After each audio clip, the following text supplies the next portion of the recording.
Hello students, कैसे हैं आप सब। आज हम फिर मिल रहे हैं एक और ज़बरदस्त क्लास में, क्लास 9th कोऑर्डिनेट ज्योमेट्री, जिसमें आज हम डिस्कस करने वाले हैं कॉम्पिटेंसी बेस्ड क्वेश्चंस को।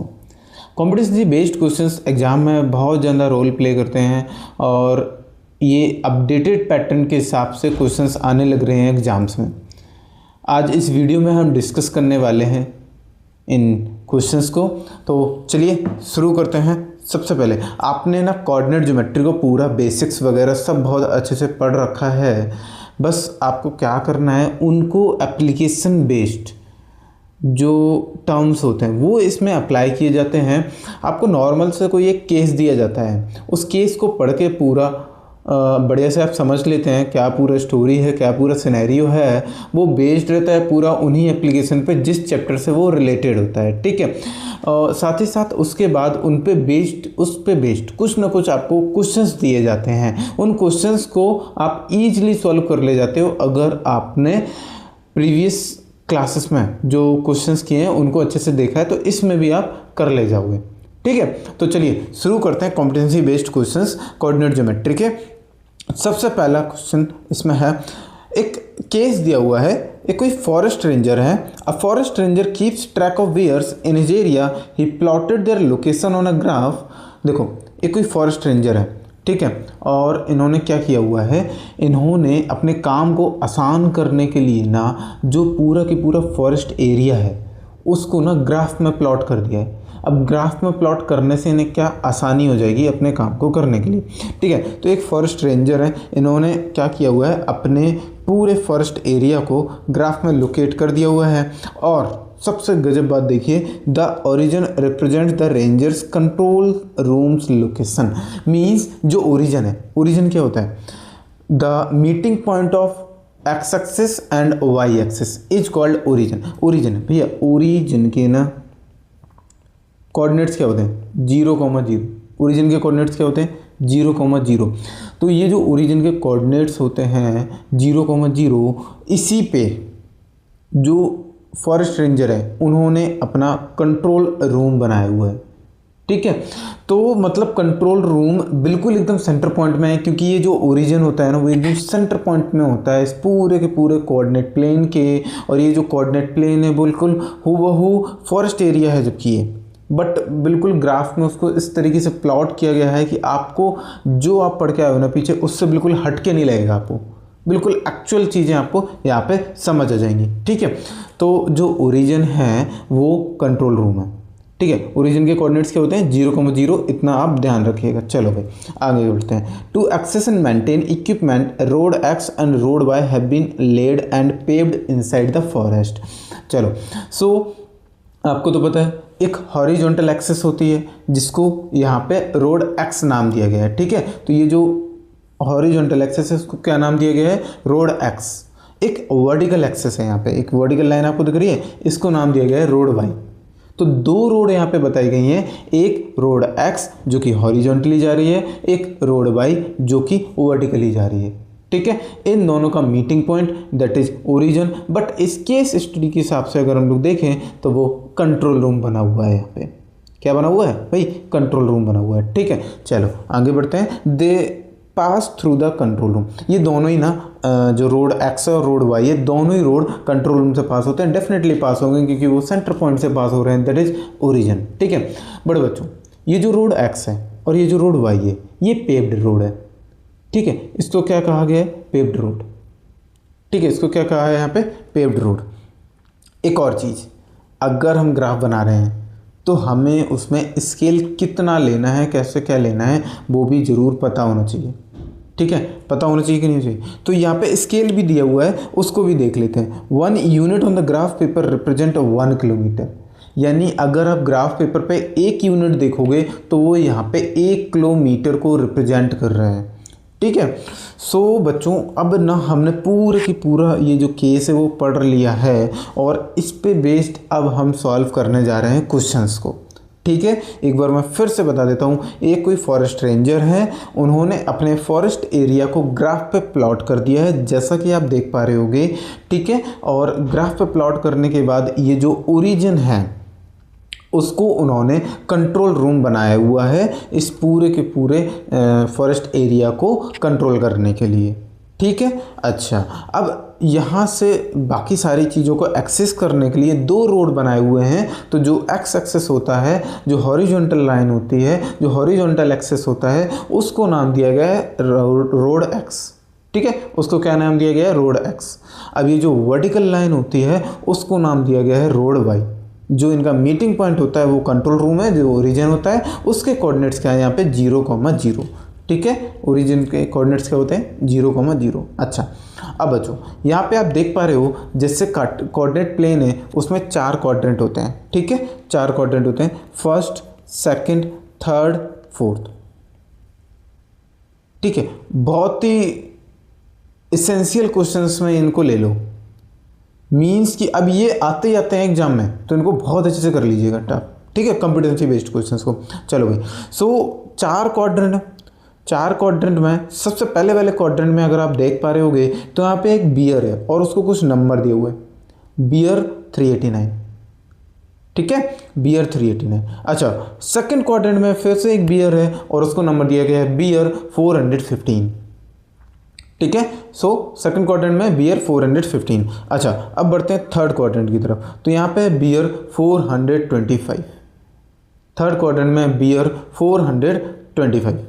ठीक है, अच्छा फोर्थ क्वाड्रेंट में आ जाते हैं यहाँ पे बियर 467। तो इस तरीके से हमें चारों क्वाड्रेंट में ना 4 बियर दिए हुए हैं। ठीक है, क्योंकि ये क्वेश्चंस में आपके यूज होंगे इसलिए अभी हम लोग को पूरे गो थ्रू करना जरूरी है। तो इस केस को ना हमने पूरा बहुत अच्छे से गो थ्रू कर लिया हुआ है।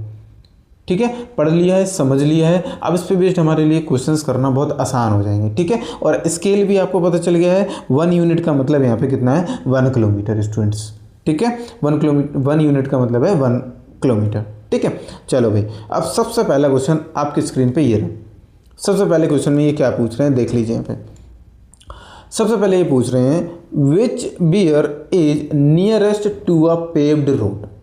अच्छा, सबसे पास में कौन सा बियर है लेकिन पेव्ड रोड के, ये जो रोड है ना रोड एक्स और रोड वाई, यही पेव्ड रोड है। पेव्ड रोड मतलब जो थोड़ा मेड़ नहीं बना देते हम लोग कहीं पे जिसपे हम लोग चल सकें। ठीक है, थोड़ा सा पक्का कर देते हैं उसको जिसपे हम लोग वॉक कर सकें, चल सकें। ठीक है, अपना काम आसान बना सकें, उसके लिए इनको ना पेव्ड रोड यहाँ पे बना दिए। और ये एक को नाम दिया गया रोड एक्स, एक को रोड वाई।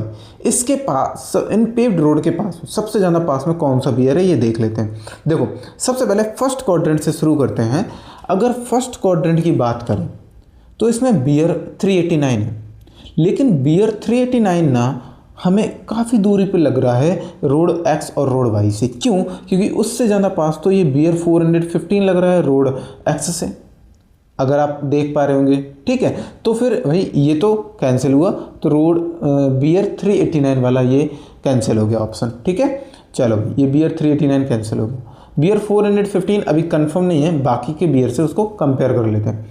देखो बियर 425 आपको लग रहा होगा सर ये तो रोड वाई से पास में है, बट हमें पेव्ड रोड के नियरेस्ट चाहिए एकदम पास में जो है, तो वो तो पास में फिर 415 ही दिख रहा है, तो इसको भी कैंसिल आउट हो जाएगा। ये भी हमारा ऑप्शन नहीं बन पा रहा है इसमें।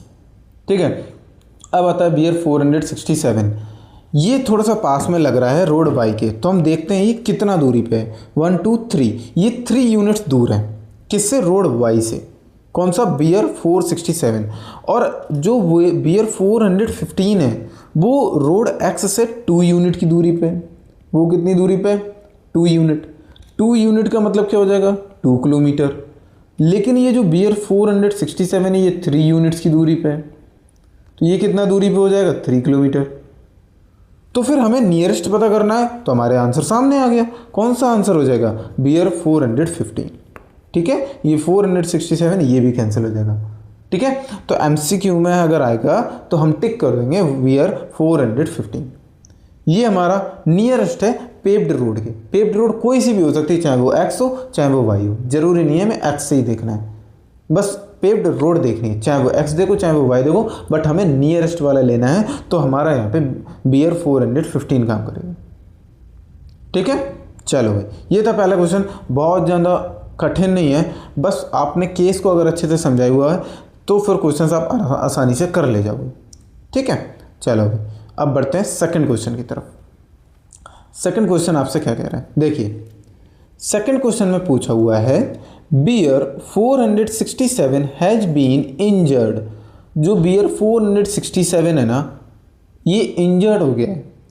The forest rescue team starts from the control room and decides to use the paved road. अब जो फॉरेस्ट रेंजर है या फिर और उसने इन्फॉर्म कर दिया होगा कंट्रोल रूम को, या फिर वो वहाँ से पता उनको लग गया है कि कोई ये जो बियर है फोर्थ क्वाड्रेंट में बियर नंबर 467 ये इंजर्ड हो गया, ठीक है। तो अब वो वहाँ से आएंगे और इसको देखेंगे, ठीक है।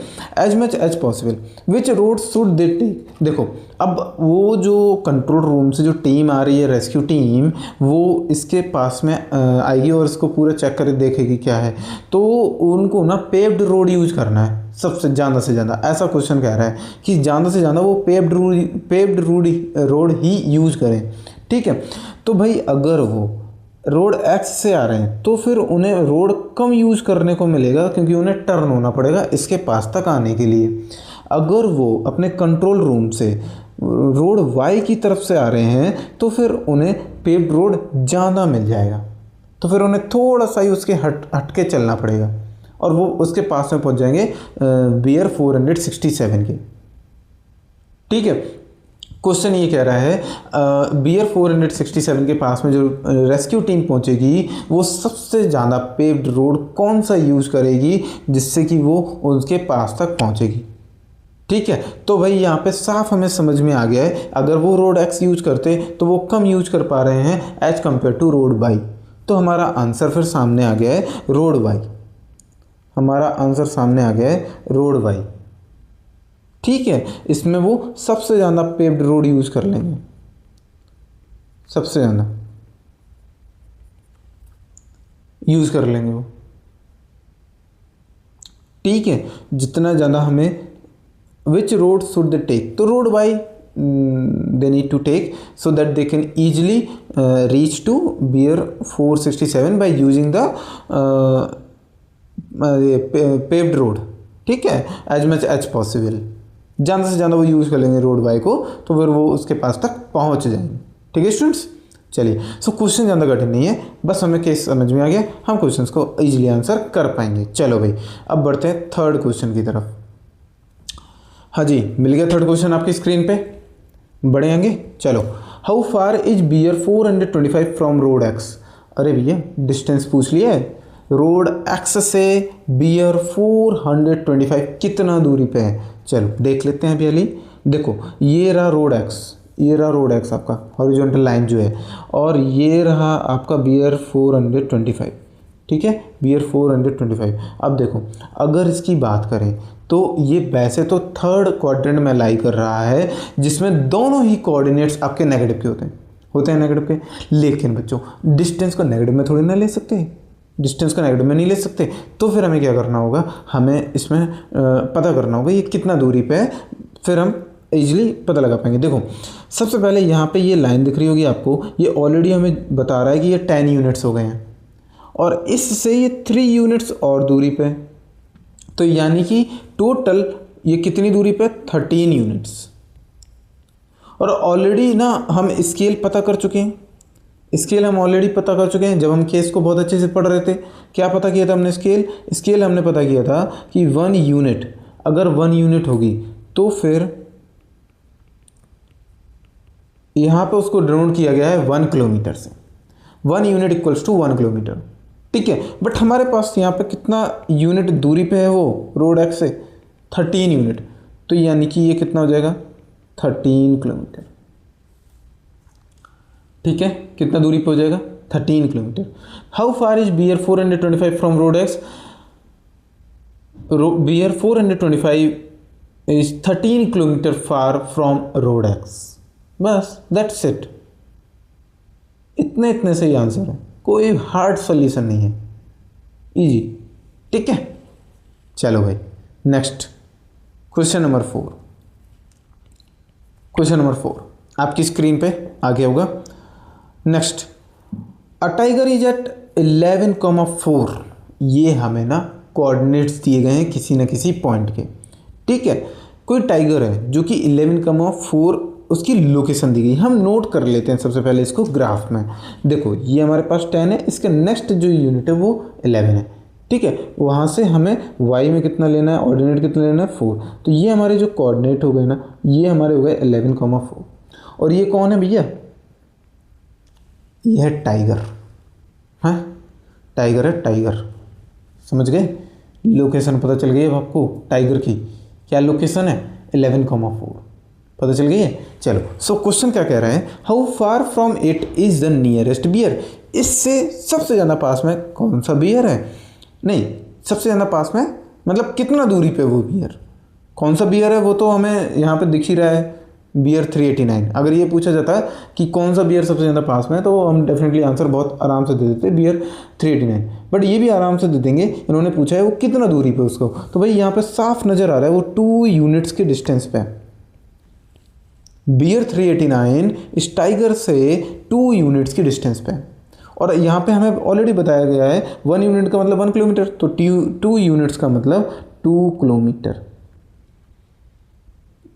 तो वो 2 किलोमीटर की दूरी पे है टाइगर नियरेस्ट बियर से 2 किलोमीटर की दूरी पे, समझ आ गया। ऑप्शन नंबर कौन सा हो जाएगा, ए, बस इतने से ही क्वेश्चन हैं, इतने से, बहुत ज़्यादा ये नहीं है, कॉम्प्लिकेटेड नहीं बनाना, क्वेश्चन पढ़िए तुरंत आंसर करिए आगे बढ़ जाइए, बस दैट्स इट। चलो नेक्स्ट क्वेश्चन, क्वेश्चन नंबर 5 आपकी स्क्रीन पे आ गया होगा। देखो question number 5, in the forest rain shelters are at an interval of 2 kilometre. देखो बच्चों, अब भाई जंगल है, फॉरेस्ट है, तो ना जो ये हमारे रेंजर साहब रहते हैं और भी उनकी टीम रहती है, अचानक से बारिश हो सकती है, ये तो बिल्कुल जाहिर सी बात है।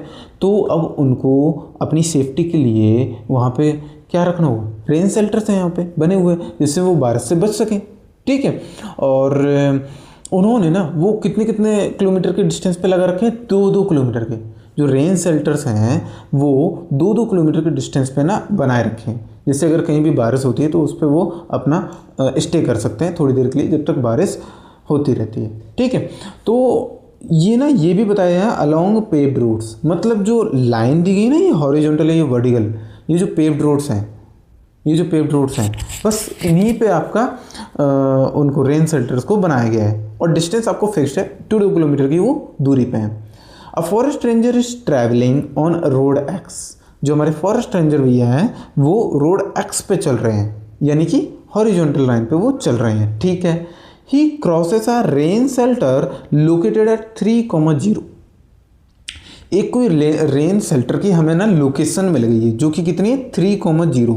देखो ये रहा भैया, ये पक्का है एक्स एक्सिस पे होगा, वाई इसका 0 है, ऑलरेडी हम इसको डिस्कस कर चुके हैं अपनी प्रीवियस क्लासेस में। अगर आपको नहीं देखी है वीडियो एक बार जाके देख लीजिए ताकि आपको ये फिर से कन्फ्यूजन ना हो, ठीक है। चलो भाई, ये 3,0 ये रहा, ये क्या है 3,0, ये कोई रेन शेल्टर है। अब इससे 2 किलोमीटर राइट हैंड साइड और 2 किलोमीटर लेफ्ट हैंड साइड में आपको क्या मिलेगा,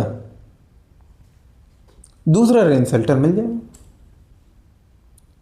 ठीक है। दोनों साइड मतलब इसके अदर साइड्स आपको रेन शेल्टर 2 किलोमीटर के डिस्टेंस पे मिल जाएगा, ठीक है। इन्होंने पूछा है what is likely to be the location of the next shelter, तो अगले शेल्टर की लोकेशन क्या हो सकती है, पॉसिबिलिटी क्या हो सकती है, तो हम बता देंगे 2 किलोमीटर अगर वो इस साइड जाएंगे तो क्या उनकी पोजीशन होगी, और 2 किलोमीटर अगर वो नेक्स्ट जाएंगे तब इनकी क्या पोजीशन हो सकती है। तो हम देख सकते हैं, देखो सबसे ज़्यादा जो हमें डिस्टेंस मेंटेन करना है वो कितना करना है, 2 किलोमीटर करना है। हमारा ओरिजिनल पॉइंट कितना है 3,0, ठीक है। ये क्या है रेन शेल्टर है स्टूडेंट, ये क्या है रेन शेल्टर, ठीक है। तो अब क्या क्या पॉसिबिलिटी हो सकती हैं, क्या क्या पॉसिबिलिटी हो सकती हैं कि हमारा जो रेन शेल्टर है उस मतलब जो वो एक लोकेटेड है उससे बाकी के रेन शेल्टर्स की क्या लोकेशन हो सकती है, ऐसा हमें बताना है। तो इससे 2 कम कर दीजिए तो कितना आ जाएगा 1,0 या फिर इसमें 2 एड ऑन कर दीजिए तो क्या आ जाएगा 5,0। समझ आ रहा है? मतलब जो 1,0 होगा उस पे हमारा नेक्स्ट जो रेन शेल्टर है वो होगा जिसको वो ऑलरेडी क्रॉस कर चुके होंगे तब ना जाके यहाँ पहुँचे हैं। और एक अगला आने वाला है 5,0। अगर वो और आगे चलेंगे तो उनको नेक्स्ट रेन शेल्टर मिल जाएगा अगले 2 किलोमीटर के बाद, जो कि किस पॉइंट पे होगा 5,0। उसके कोऑर्डिनेट्स हमें पता चल गए। ये इन्होंने पूछे थे, ठीक है। तो इन्होंने पूछा था what is likely to be the location of the next shelter, तो हमने बता दिए 5,0। और इससे भी और आगे जाना है तो आप और आगे जा सकते हो 7,0। ऐसे 2 किलोमीटर इंक्रीज होता जाएगा। आगे चलते जाएंगे तो नेक्स्ट रेन शेल्टर हमें मिलता जाएगा। अगर आपको नहीं जाना है पीछे कोई नहीं, आप ये 2 पॉइंट्स भी ले सकते हो, ठीक है। मीन्स आपकी थिंकिंग पे वेस्ट इनके आंसर्स डिपेंड करेंगे। जरूरी नहीं है आपका वही आंसर हो जो आपके फ्रेंड का आ रहा है, जो आपके टीचर का आ रहा है। आप कैसे भी मूव कर सकते हो, आप पीछे भी जा सकते हो, आप आगे भी जा सकते हो इसमें। लेकिन नेक्स्ट शेल्टर लिखा हुआ है तो हमारे 5,0 और 7,0 होने चाहिए, ठीक है स्टूडेंट्स। चलो भाई, क्वेश्चन नंबर 5 के बाद अब हम बढ़ते हैं अपने एक और क्वेश्चन की तरफ, that is question number 6। So question number 6 में क्या दिए हुए हैं हम जानते हैं और जल्दी से इसका आंसर करेंगे। चलो भाई, so question number 6, the control room receives a message. Control room को एक मैसेज मिल गया। अब बच के रहना आप लोग, क्या मैसेज मिला ये देखते हैं। अबाउट ट्रेसपासर्स। ओ, ट्रेसपासर्स आ गए हैं जो कि कहाँ लोकेटेड है, -9, -8 पे। भाई सबसे पहले ना अगर आपको कोई भी पॉइंट दिखता है तो सबसे पहले मन करता होगा लोकेट कर लें इसको, तो लोकेट कर लेते हैं सबसे पहले। चलो भाई, -9, -8। -9 हमें एक्स में देखना है जो कि ये मिल गया है, और -8 ये मिला भाई, ये है -9, -8। ठीक है, ये कौन है, ट्रेसपासर। ये अपनी व्यवस्था बनाने आए हैं यहाँ पे फॉरेस्ट में। अभी देखना है इन्हीं की व्यवस्था बन जाएगी। The trespassers were seen moving towards road X on foot. अब ये ना यहाँ पे बताया गया है कि जो ट्रेसपासर है ना, इनको देखा जा रहा है कि मतलब ये रोड एक्स की तरफ मूव कर रहे हैं, ये रोड एक्स की तरफ मूव कर रहे हैं, ठीक है। और the ranger immediately dispatches a team of guards in a jeep towards them।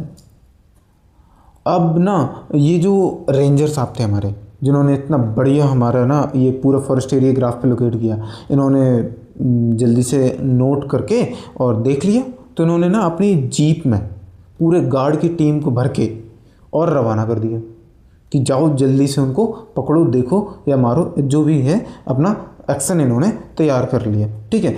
The guards encounter the ट्रेसपासर्स, ठीक है। और क्या हुआ, जो होना था गार्ड ने ना एनकाउंटर कर दिया ट्रेसपासर्स का। ये जो ट्रेसपासर्स उधर आ रहे थे रोड एक्स की तरफ, कंट्रोल रूम की तरफ कह लो या ओरिजिन की तरफ भी जा सकते थे, तो ये ना इनको क्या कर दिया, एनकाउंटर कर दिया, ठीक है। बिफोर क्रॉसिंग रोड एक्स, वो रोड एक्स को क्रॉस नहीं कर पाए थे, ठीक है। क्वेश्चन में हमसे पूछा गया है which of the following is most likely to be the location of the encounter. तो क्वेश्चन में हमसे पूछा है कि ये जो एनकाउंटर की लोकेशन है वो क्या हो सकती है, इन ऑप्शंस के अकॉर्डिंग क्या हो सकती है, ठीक है। तो ऑप्शंस में ना अगर 4 ऑप्शन आपको दिए गए हैं एमसीक्यू बेस्ड, तो इसमें ना एलिमिनेट करना आसान होता है। मतलब एलिमिनेट करने का मतलब है कि बाकी के एक कोई सही होगा, तो बाकी के हमें जो 3 हैं वो हटाने हैं, बाकी के जो 3 हैं ना वो हटाने, ठीक है। तो बाकी के 3 हटाने के लिए हमें क्या करना होगा, देखो सबसे पहले ना हम पता कर लेते हैं। देखो हमारे पास ना पॉइंट दिए -9, -14। अच्छा, ये जो हमारा ट्रेसपासर है ये कौन से क्वाड्रेंट में, थर्ड क्वाड्रेंट में। थर्ड क्वाड्रेंट में ये थर्ड क्वाड्रेंट में, इसका मतलब इनके दोनों ही एब्सेसा और ऑर्डिनेट, यानी इसके कोऑर्डिनेट्स जो होंगे वो दोनों ही नेगेटिव होंगे। तो ये रोड एक्स की तरफ बढ़ रहे हैं, तो अगर ये बढ़ ही नहीं पाए हैं, रोड एक्स को क्रॉस ही नहीं कर पाए हैं, तो ये फिर इसी में मारे गए हैं, ये थर्ड क्वाड्रेंट में ही। तो यानी कि जो भी आंसर होगा वो दोनों पॉइंट्स को नेगेटिव ले रहा होगा, यानी थर्ड क्वाड्रेंट के हिसाब से ले रहा होगा। तो ये जो पॉजिटिव वाले आपको आंसर दिख रहे हैं ना, सी और डी ऑप्शन, ये दोनों ही क्रॉस आउट हो जाते हैं, ये तो ऑप्शन हो ही नहीं सकते हैं। ठीक है, अब देखो, अब हमें एक ऑप्शन दिया गया है ए वाला जिसमें लिखा है -9, -14। तो ये तो रोड एक्स की तरफ आ रहे थे, ये पीछे तो जा नहीं रहे थे, जिससे कि -14 वैलिड हो, तो फिर ये इनवैलिड हो गया। -14 वाले -9, -14 ना, ये इनवैलिड हो गया क्योंकि ये तो आगे बढ़ रहे थे, पीछे नहीं जा रहे थे। तो अब हमारे पास एक ही ऑप्शन बचता है -9, -5, जो कि वैलिड और सही आंसर हो जाएगा इस वाले क्वेश्चन का। ट्रेसपासर्स का इनकाउंटर हुआ है -9, -5। ये मैं आपको इसमें दिखाता हूँ, देखो।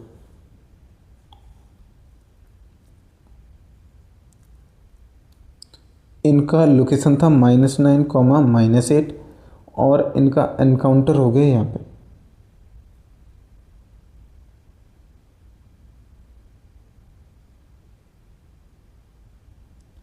क्या ये लोकेशन है -9, -5, ये एनकाउंटर है, इसमें लिख देते हैं एनकाउंटर, ख़त्म खेल, खलास। ठीक है। सो स्टूडेंट्स, इस तरीके से हम इन केस कॉम्पिटेंसी बेस्ड जो क्वेश्चंस हैं हमारे, उनको डील करते हैं। बस ये बहुत ज़्यादा कठिन नहीं है, हमें बहुत अच्छे से केस को स्टडी कर लेना होता है। अगर वो हमें स्टोरी और वो जो भी है वो बहुत अच्छे से समझ में आ गई है, तो जो एप्लीकेशन हमने चैप्टर में पढ़े हुए हैं, जो कॉन्सेप्ट पढ़े हुए हैं, जो हमने एप्लीकेशंस यूज किए हुए हैं क्वेश्चंस को सॉल्व करने में, होने तो वही है। बस इसमें आपका थिंकिंग डिपेंड करता है, आप सोचते कैसे हो, लॉजिकली सोच के, और आप आंसर कितना अच्छे से कर लेते हो, वो डिपेंड करता है आपका। बस ठीक है। सो होपफुली आज की क्लास आपको समझ आई होगी, और ये जो भी क्वेश्चंस हैं वो आपने बहुत अच्छे से ना प्रैक्टिस कर लेने हैं, रिवीजन कर लेना है, ताकि आपको जब एग्ज़ाम में ऐसे क्वेश्चंस देखने को मिलते हैं तो आप इजीली उनको कर पाओ। ठीक है, और होपफुली आपको ये क्लास समझ आई होगी। रखते हैं आज के लिए इतनी, मिलते हैं अपनी अगली क्लास में, तब तक के लिए बाय बाय सभी को।